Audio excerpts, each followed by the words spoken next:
İstanbul rotalarından herkese merhaba.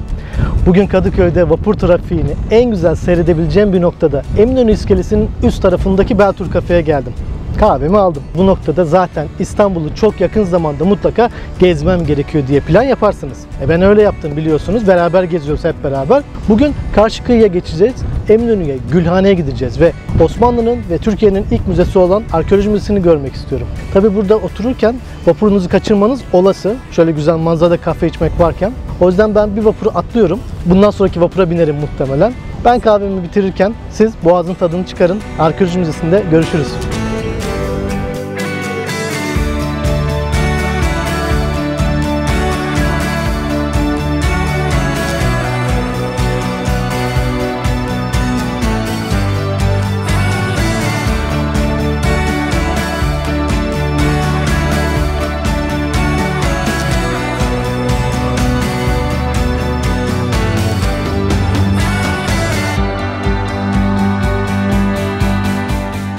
Ve geldik İstanbul'un tarihi yarımadasına. Dünyanın birçok yerinden gelen insan buradan İstanbul'u gezmeye başlıyor.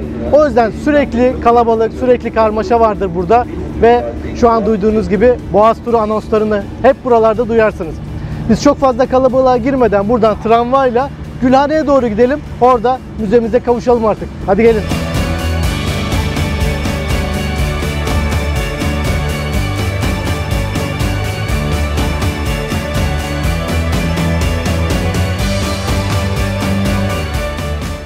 Tramvaydan indikten sonra Gülhane Parkı'na girdik ve geldik arkamdaki İstanbul Arkeoloji Müzelerine. Bu müze başta da söylediğim gibi Osmanlı İmparatorluğu'nun ülkemizin ilk müzesi. 1891 yılında Mimar Alexander Waller'ın arkamda yaptığı bu muhteşem bina sayesinde açılıyor. Tabii müzenin açılışındaki emeği geçen en önemli isimlerden birisi de Osman Hamdi Bey. Biz onu daha çok kaplumbağa terbiyecisi resmiyle hatırlıyoruz. Bir Osmanlı aydını, arkeolog, ressam ve müzecilikle uğraşıyor. 1888 yılında Lübnan yakınlarındaki Sidon'da bir arkeolojik kazı yapıyor ve orada kral lahitlerini buluyor. 2. Abdülhamit'ten burada bir müze kurulması için izin istiyor. Buradaki eserlerin hepsi Osmanlı İmparatorluğu'nun topraklarından çıkartılan eserler. Yani hiçbir yabancı ülkeden çalınıp buraya getirilmiş eser yok. Ve müze kartla girmek ücretsiz. Hadi gelin daha fazla zaman kaybetmeyelim. Dünya tarihine şöyle bir yolculuğa çıkalım.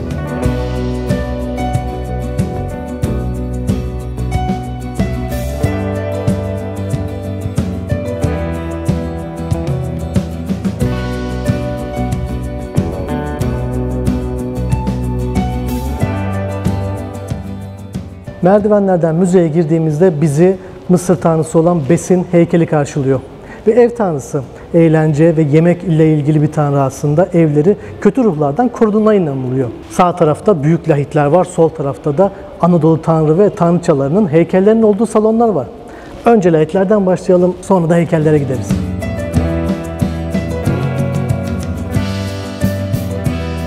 Burada Sidon'da çıkarılan kral lahitleri var. Arkamda bir Likya isimli bir lahit var. Aslında Likya bölgesine çıkarılmamasına rağmen Likya tipi lahite benzediği için o ismi almış.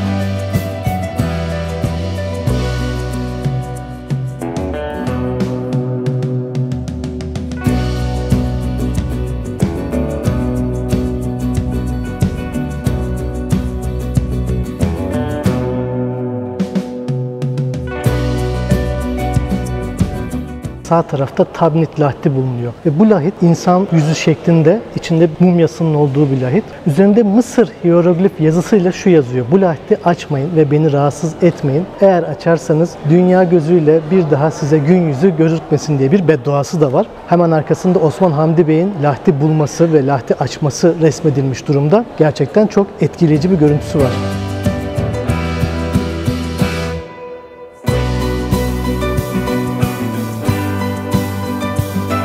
Lahit kısımlarına girmeden önce girişte Osman Hamdi Bey'i tanıtan bir bölüm var.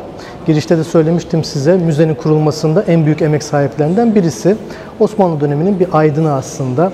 Arkeolog, ressam ve müzeci. Size bir dipnot: Osman Hamdi Bey'in yaptığı eserlerin çoğunda kendi yüzünü kullanmıştır. Hem Kaplumbağa Terbiyecisinde hem de diğer eserlerinde.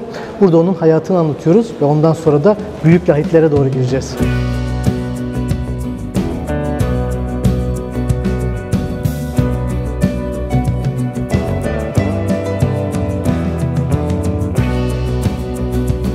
Tabii tonlarca ağırlığındaki bu lahitleri Sidon'dan buraya getirmek de büyük bir proje. Arkamdaki resimde de Osman Hamdi Bey'in bu getirme işlemini nasıl yürüttüğü resmedilmiş durumda. Ama lahitler gerçekten 15, 20, 30 tonluk ağırlığında. Çok önemli bir hizmet buraya kadar getirilmesi.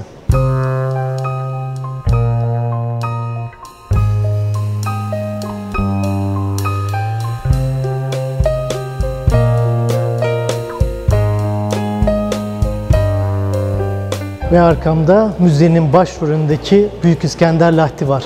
Bir savaş sahnesini mermerin üzerinde gerçekmiş gibi izleyebiliyorsunuz.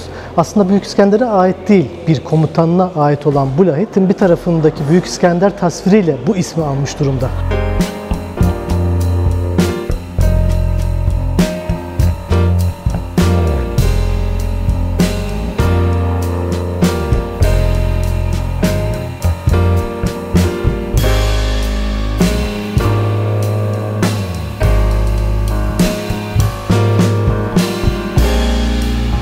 Müzedeki en büyük lahitlerden birisi de arkamdaki ağlayan kadın lahti. Lahitin dört tarafında çeşitli formlarda ve durumlardaki kadınların üzüntüsü, yası aslında tasvir edilmiş. Bu şekilde aslında Mezopotamya'da, Anadolu'da kadınların cenaze sonrası yas tutmasını bize anlatıyor. Kime ait olduğu tam olarak bilinmemesine rağmen lahitin üst tarafında cenaze alayını taşıyan araçlar, arabalar aslında bir taraftan da kabartmalarla resmedilmiş durumda.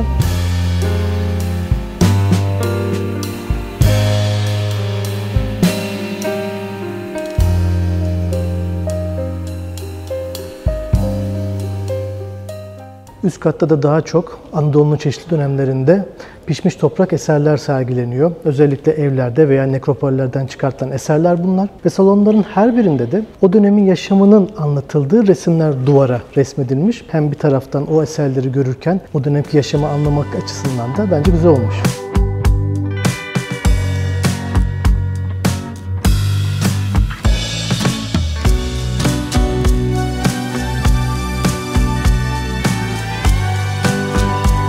Bu salonda da Troya bölgesi anlatılıyor. Özellikle 1890'lı yıllarda Schliemann isimli bir arkeolog o bölgede kazılara başlıyor ve çıkarttığı bütün eserleri Almanya'ya kaçırıyor. Bu kazılardan ve bu kaçırmalardan sonra aslında geriye kalan eserler, Troya'nın efsanesi ve o dönemki kazı tarihçesi bu salonda güzel bir şekilde anlatılmış durumda.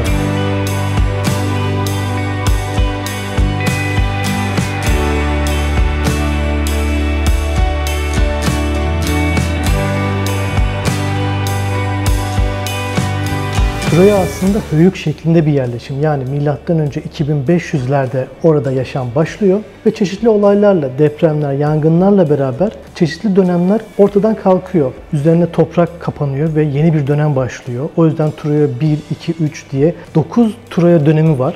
Milattan önce 1. yüzyıla kadar gidiyor. Arkamdaki panoda da o tasvir edilmiş aslında. Yani bir dönem kapanıyor, orada yaşam bitiyor ve onun üzerine toprak örtüldükten sonra yeni bir dönem, yeni bir yapılaşma tekrar Troya'da başlıyor.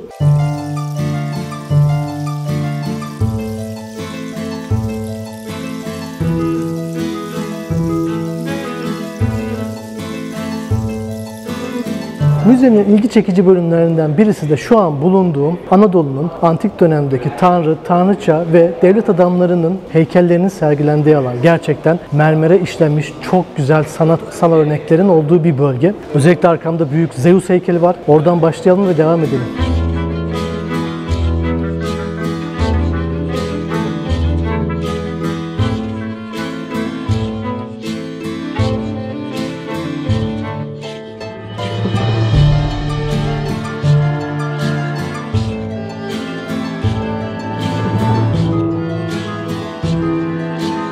Bu müze bize taşla, mermerle dünya tarihine yolculuğa çıkartıyor. Özellikle Roma döneminde de o mermerin işlemesi, heykellerin üzerindeki o insan formları, duyguları, elbisenin üzerindeki formlar gerçekten çok etkileyici.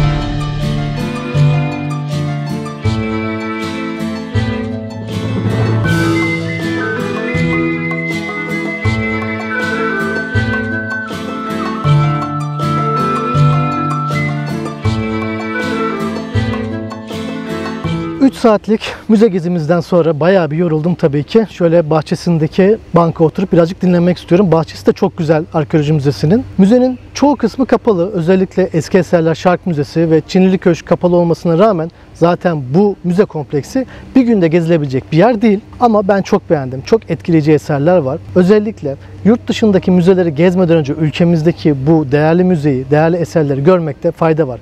Müze kartla bedavaya girilebiliyor. İstediğiniz gün aşama aşamada bence gezmekte fayda var. Bir günde bitecek bir eser değil. Ben bugün size lahit kısmını ve mermer heykellerin olduğu kısmı gösterdim özellikle. Umarım siz de keyif almışsınızdır. Yakın zamanda mutlaka bir plan yapmanızı ben tavsiye ederim. Kanala abone olup alt tarafa bir yorum yazarsanız da çok sevinirim. Bu videoyu dostlarınızla paylaşabilirsiniz. O zaman bir sonraki videoda İstanbul rotalarında görüşürüz. Hoşça kalın.